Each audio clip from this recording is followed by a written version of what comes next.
옛날 경주는 서라벌로 불리며 찬란한 문화를 꽃피웠던 신라의 수도였습니다. 신라의 왕경인 경주는 당시에는 하늘과 바다, 산이 조화롭게 어우러진 땅으로 여겨졌고, 이러한 자연 경관 속에는 수많은 민속 신앙들이 자리잡고 있었습니다. 그 중에서도 특히 주목받았던 신앙은 해룡신을 숭배하는 것이었습니다. 해룡신은 바다의 신으로서 경주의 사람들은 해룡신을 통해 바다의 평온함과 풍요로움을 얻기를 기원했습니다. 전해 내려오는 이야기에 따르면 해룡신은 드넓은 바다 깊은 곳에 자리한 신비로운 용궁에 거주하고 있으며, 그 용궁은 해가 비치는 수면 아래 모래사장과 바위들이 마치 진주와 산호처럼 빛나는 곳이라고 합니다. 해룡신은 아름다운 비늘을 가진 용의 모습으로 사람들 앞에 나타나곤 했습니다. 그는 바다 생물들과 소통하며 그들에게 바다의 법칙을 가르쳤고, 때때로 인간 세상에 나타나 사람들을 도왔습니다. 어느 날 경주 인근의 어촌 마을에서는 바다가 갑작스럽게 거세게 일며 어부들이 위험한 상황에 처했습니다.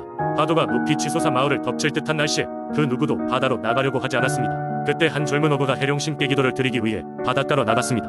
그는 해룡신의 힘을 빌어 이 난관을 극복하려는 의지로 용궁을 바라보며 간절히 기도했습니다. 곧이어 하늘은 맑아지고 바다는 잠잠해졌습니다. 그때 젊은 어부는 바다 속에서 번쩍이는 빛을 받고, 그 속에서 아름다운 비늘을 가진 용의 형상을 발견했습니다.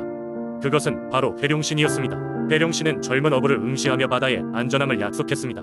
마을 사람들은 모두 돌아온 안정된 바다를 보며 해룡신에게 감사의 제사를 올렸습니다. 이후로도 사람들은 해룡신께 기도를 드렸고, 해마다 용궁을 향해 제사를 지내며 바다의 안녕과 풍요로운 어획을 기원했습니다. 경주 사람들은 바다를 두려워하기보다 경외하고 사랑했습니다. 자연과 신의 조화로운 관계 속에서 이들 신앙은 후손에게도 기나긴 역사를 지닌 귀중한 전통으로 자리잡게 되었습니다. 해룡신을 향한 경주의 민속신앙 이야기는 단순히 자연이나 비이적 사건을 설명하는 것을 넘어서 사람과 자연의 조화로운 관계를 이야기하고 있습니다. 그리고 이러한 긴밀한 연결성은 오늘날까지도 사람들과 자연 사이의 조화를 중요시하는 현대 사회의 중요한 의미를 되새길 수 있게 합니다. 두 번째 이야기, 옛날 옛적 한반도의 동남쪽 해안에 자리 잡은 울산이라는 작은 마을이 있었습니다. 이 마을은 넓고 푸른 바다와 엄중한 산맥으로 둘러싸여 있었고, 마을 사람들은 대대로 바다와 함께 살아가며 어업으로 생계를 이어가고 있었습니다. 그러나 이곳의 바다는 종종 변덕스러운 날씨와 거친 파도로 인해 많은 이들의 목숨을 위협하곤 했습니다. 이처럼 험난한 환경 속에서도 언제나 마을 사람들을 지켜주는 존재가 있었으니 바로 바람의 여신이었습니다. 전설에 따르면 그녀는 하늘과 바람을 다스리는 능력을 가진 신으로 울산 해안가의 날것이 작은 소나무 숲에 내려와 사람들을 보호했다고 전합니다. 바람의 여신은 보통 인간의 눈에는 보이지 않았으나 바람에 나부끼는 나뭇잎이나 물결의 움직임으로 그녀의 존재를 느낄 수 있었습니다. 마을 사람들은 바람의 여신이 바다의 경랑을 잠재우고 고깃잡이 나간 배들이 안전하게 돌아올 수 있도록 해준다고 믿었습니다. 그들은 매년 여신에게 감사와 경의를 표하기 위해 제단을 쌓고 바람이 잘 불지 않도록 소원을 빌며 정성껏 음식을 바쳤습니다.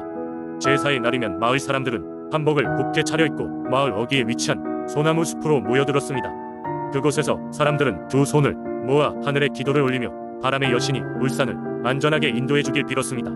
한 해는 유난히도 풍랑이 잦았습니다.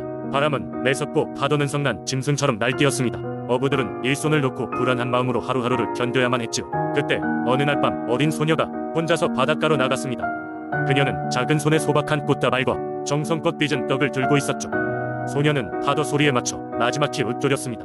바람의 여신님, 우리가 당신을 잊지 않고 있음을 알아주세요. 바다를 잠재우고 우리 가족이 다시금 바다로 나갈 수 있게 해주세요. 그러던 중 갑자기 바람이 사라지고 파도가 잠잠해졌습니다. 소녀는 두 눈을 부릅뜨고 하늘을 올려다보았습니다. 그곳에는 은은한 빛을 띤 여인의 형상이 서 있었고, 이내 부드러운 목소리가 그녀의 귀에 들려왔습니다. 아이야, 너희의 정성과 믿음을 감사히 받았다. 마을의 풍요와 평안을 지켜줄 것을 약속하마. 아침이 오자 바다는 언제 그랬냐는 듯 잔잔해졌습니다. 소녀의 이야기는 마을 사람들에게 빠르게 퍼졌고, 모두가 기뻐하며 바람의 여신에게 깊은 감사를 드렸습니다. 그날 이후로 바람의 여신은 울산을 지킨 은수우신으로 더 깊이 자리잡았고, 마을 사람들은 더 큰 믿음과 경외심을 가지고 여신을 위한 제의를 이어갔습니다. 이처럼 울산의 바람의 여신 이야기는 마을 공동체의 연대와 자연과의 조화로운 공존의 중요성을 일깨워주는 중요한 전설로 전해지고 있으며, 지금까지도 울산 지역의 민속신앙 속에서 크게 존경받는 신으로 남아있습니다. 세 번째 이야기, 무주에는 오래전부터 전해 내려오는 다양한 민속신앙과 전설들이 있습니다. 그 중에서도 용추폭포에 얽힌 전설은 무주의 신비로운 자연 환경과 어우러진 흥미로운 이야기입니다. 옛날 옛적 지금의 무주 지역에는 사람들이 드문드문 살고 있었습니다. 이곳에는 계절에 따라 다른 모습을 보여주는 부천동 계곡이 있었고, 그 중에서도 가장 눈에 띄는 곳은 용추폭포였습니다. 용추폭포는 물이 하늘에서 은빛 드레스를 입고 내려오는 것처럼 아름다웠고, 마치 용이 하늘로 치솟는 듯한 형상을 하고 있었습니다.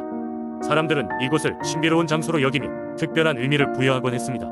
어느 날 무주에는 떠돌이 청년이 나타났습니다. 그는 마을에서 나그네로 불리며 도움을 요청하곤 했습니다. 어느 날 마을 사람들에게 용추 폭포를 찾아가 그 비경을 직접 보겠다고 한 그는 마을 원로에게 그곳에 대한 이야기를 듣게 되었습니다. 원로는 용추 폭포가 신성한 곳이며 그곳에는 용이 숨어 살고 있다고 전해지니 함부로 접근해서는 안 된다고 충고했습니다.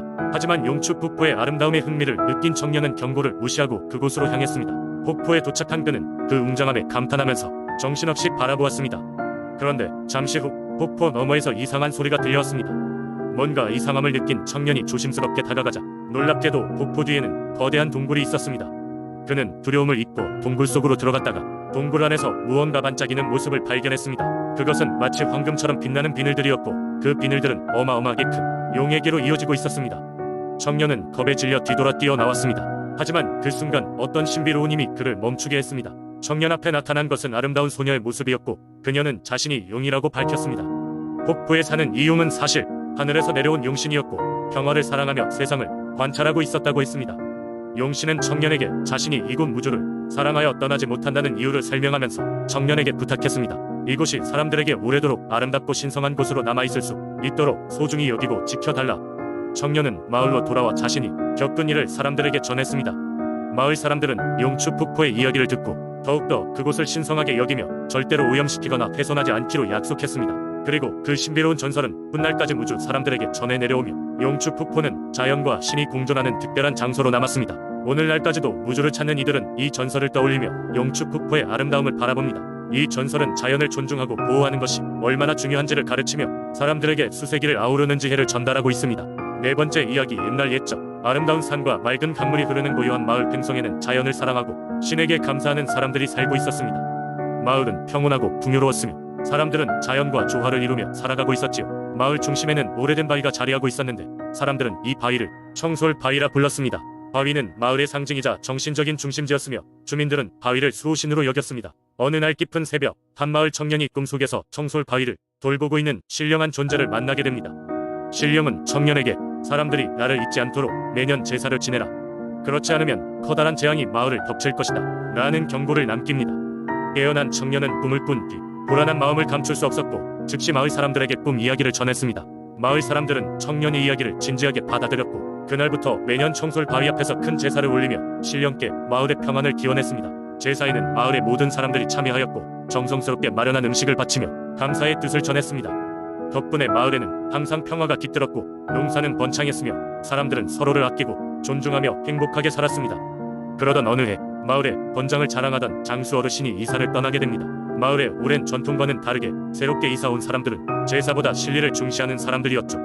시간이 지나며 제사의식에 대한 관심은 점점 사라지고 그에 따라 매년 여름마다 이어지던 제사도 소홀하게 되었습니다. 이에 당황한 청솔 바위 신령은 다시금 꿈속에 나타나 이번에는 새로운 청년에게 경고를 보냈습니다. 사람들이 나를 잊고 있으니 곧 큰 태풍이 몰아쳐 마을을 덮칠 것이다 라는 메시지였습니다. 청년은 아침이 되자마자 마을 사람들에게 꿈 이야기를 전했습니다. 일부 사람들은 여전히 신령의 존재를 의심했지만 그중 일부 어르신들은 예전 전통을 되찾아야 한다고 주장했습니다. 그리하여 마을은 다시금 힘을 모아 제사를 부활시켰고 신령에게 진정으로 사과하며 마을의 안녕을 기원하게 되었습니다. 바로 그 여름 근처 지역에 강력한 태풍이 몰아쳤는데 이상하게도 팽성 마을 주변을 비껴가며 큰 피해 없이 지나갔습니다. 그 이후로 마을 사람들은 청솔 바위를 더욱 신성히 여기며 명절마다 큰 축제를 열어 신령에게 감사하며 그들의 자연과 조상들을 더 깊이 존중하게 되었습니다. 시간이 흘러 마을은 더욱 번영하게 되었고 청솔 바위는 지금도 마을의 수호신으로서 모든 사람들 속에 깊이 뿌리 내리고 있습니다.